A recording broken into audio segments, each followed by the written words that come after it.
No vídeo anterior, vimos como manter dados em memória, evitando que sejam perdidos após chamar outro objeto, e depois retornar ao objeto chamador. Para isto, o que fizemos foi criar uma variável do tipo WebSession e salvamos nela os dados que nos interessavam, que no nosso caso eram os valores dos 3 filtros disponíveis.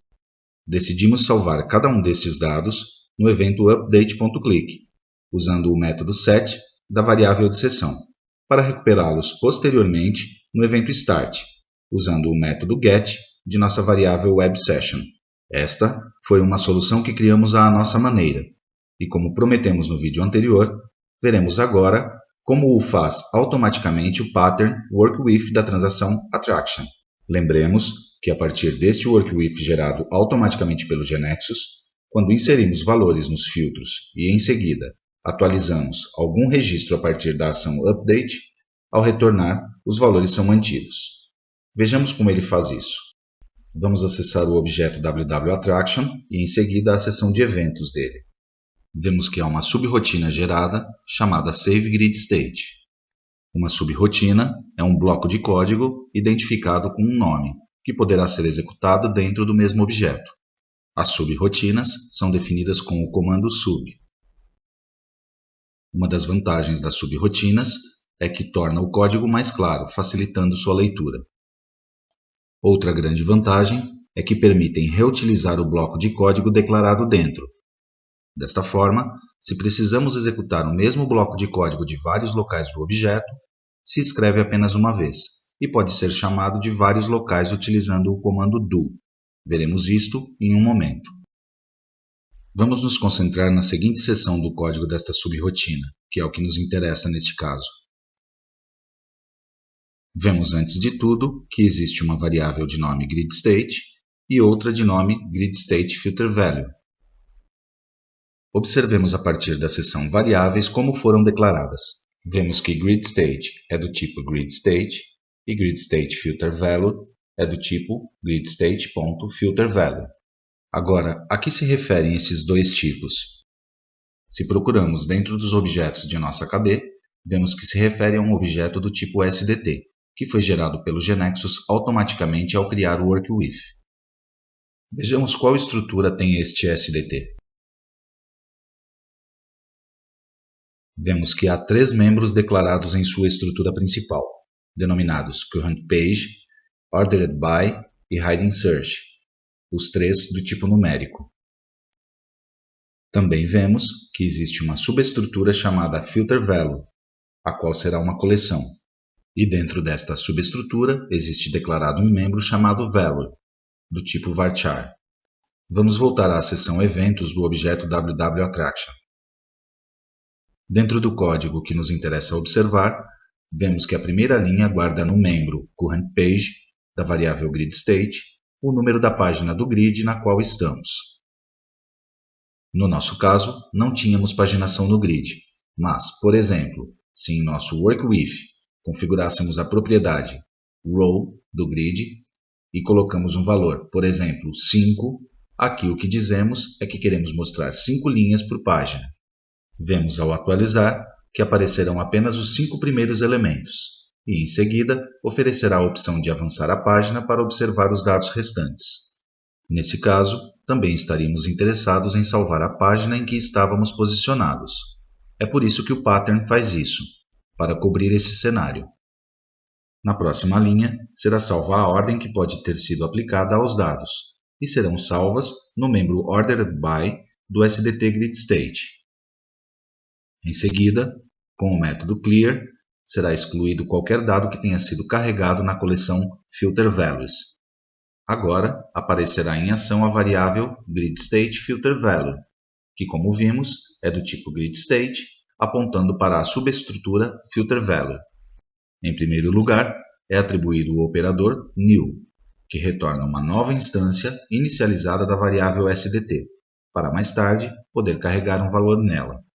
Isto é feito no membro value, atribuindo a variável AttractionName, que é a utilizada pelo workwith para inserir o filtro por nome. Em seguida, esta variável é adicionada à coleção FilterValues. O mesmo procedimento é repetido novamente, mas neste caso com a variável country name, a qual conterá o valor do filtro por nome de país. Observamos então que existe uma variável chamada session. Se formos para a seção variáveis, vemos que esta é do tipo WebSession. Esta variável será a que guardará as informações coletadas nas linhas anteriores. Para isto, será utilizado o método set, na variável de seção, passando por parâmetros uma chave e um valor. Como chave, utilizará o valor da variável pgmName, concatenado com o texto GridState. pgmName é uma variável que armazena o nome do programa ativo, ou seja, o nome especificado na propriedade name do objeto, neste caso, www.attraction. E como valor, salvará a variável GridState, que, como vimos, é do tipo SDT e é onde foram salvos os dados que deseja se armazenar. Vejamos agora onde é feita a chamada para esta subrotina, ou seja, em que momento será utilizada. Vemos que é chamada pelo comando do, no evento refresh, ou seja, toda vez que esse evento for disparado, serão salvos os valores dos filtros que interessam. No vídeo anterior, para a solução em nosso Web Panel, consideramos salvar os valores de nossos filtros neste evento, e decidimos que não era o melhor momento, porque toda vez que é disparado o evento refresh, serão salvos esses valores, e talvez não tenhamos interesse em salvá-los, porque não precisaremos recuperá-los mais tarde. E, no entanto, estamos salvando toda vez. Por exemplo, sempre que seja alterado o valor de um dos filtros, será disparado este evento e esses valores serão salvos. O pattern o faz desta maneira justamente porque é um padrão, e desta forma contempla todas as situações que podem ocorrer. O pattern não sabe exatamente o uso que vamos dar à aplicação. É por isso que desta maneira cobre todos os cenários possíveis. Bem, vejamos agora como e onde é que serão recuperadas estas informações que salvamos. Observamos que foi gerada outra subrotina chamada loadGridState.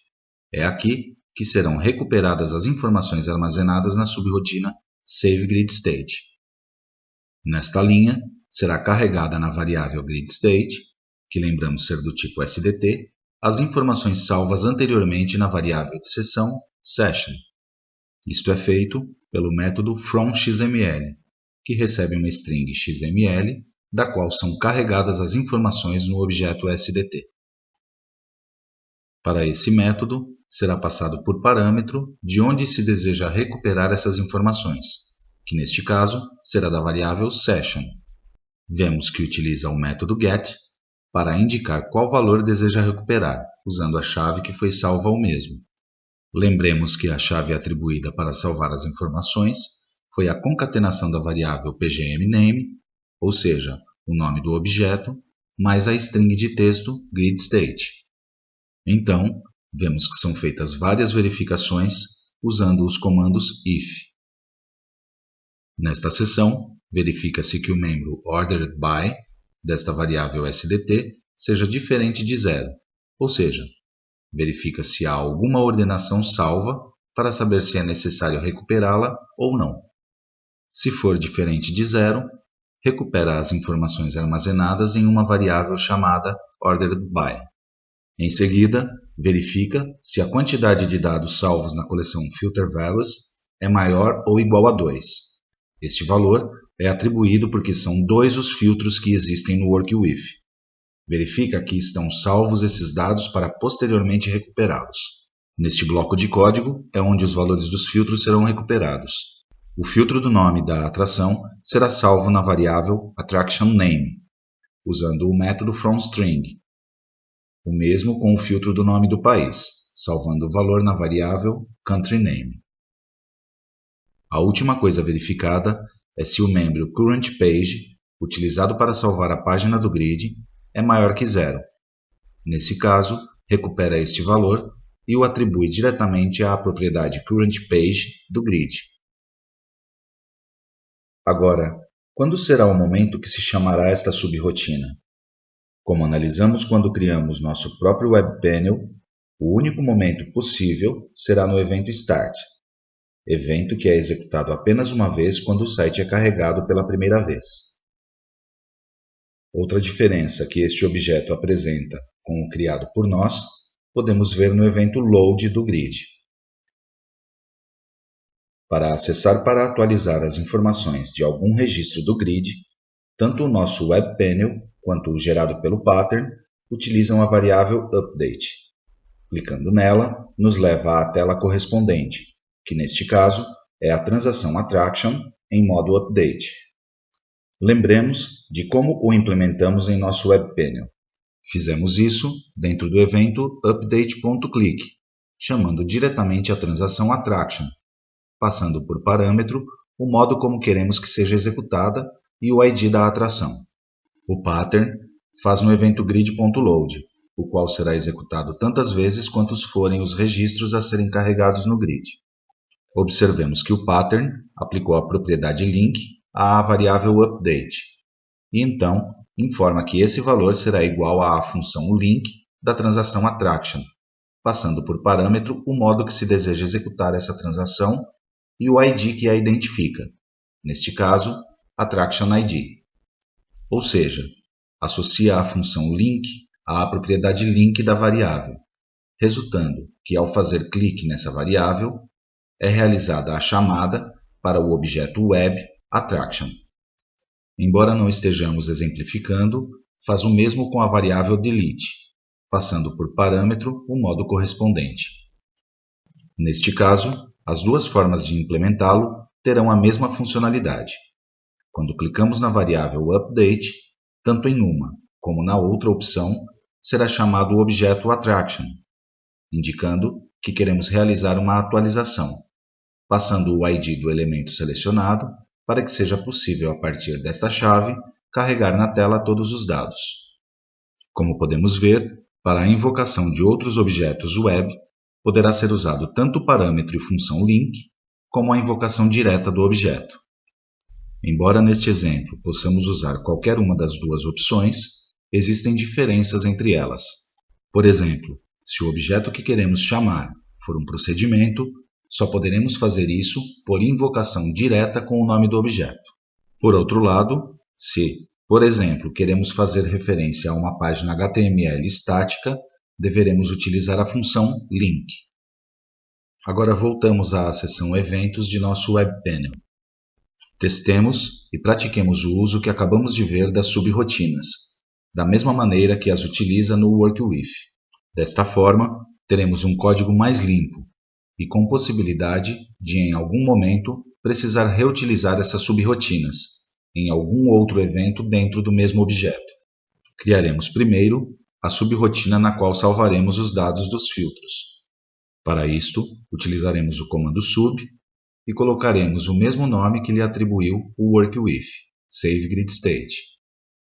Agora, inseriremos o código criado anteriormente que programamos no evento update.click, onde atribuímos os métodos set à variável WebSession, passando por parâmetro como chave e valor cada variável. Em seguida, fazemos o mesmo, mas com a subrotina loadGridState, onde recuperaremos os valores passando uma chave e esse valor o atribuímos a cada variável de filtro. Tínhamos isso localizado até o momento no evento start. Agora só precisamos chamar essas subrotinas a partir dos eventos correspondentes.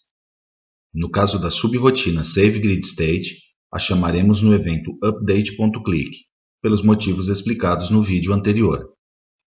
Embora vimos que, se fizermos isso a partir do evento refresh, como o WorkWith gera automaticamente, também atenderá aos nossos requisitos. E agora, onde devemos fazer a chamada para a subrotina loadGridState? Como já analisamos, será no evento start. Dessa maneira, criamos uma mistura entre como havíamos implementado à nossa maneira no começo e como implementa automaticamente o WorkWith. Inclusive, se quiséssemos, também poderíamos implementá-lo com um objeto SDT e uma variável desse tipo de dados, da mesma maneira que faz o pattern. Não vamos fazer isso neste exemplo, mas seria uma boa prática que, após este vídeo, você tente fazer isso sozinho.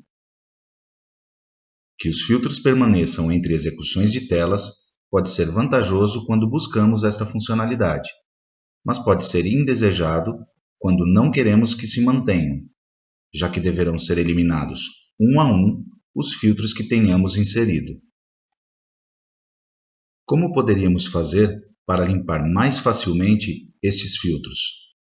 Uma das opções seria adicionar em nosso Web Panel um botão que implemente essa funcionalidade. Basicamente, precisaremos que este botão cumpra 3 funções: esvaziar as variáveis que utilizamos para os filtros, esvaziar a variável do tipo WebSession, atualizar o grid. Para isto, arrastaremos um controle do tipo Button para o Web Panel e colocaremos como nome de evento Reset Filters. Em seguida, clicamos 2 vezes no botão e nos levará para programar o evento do mesmo.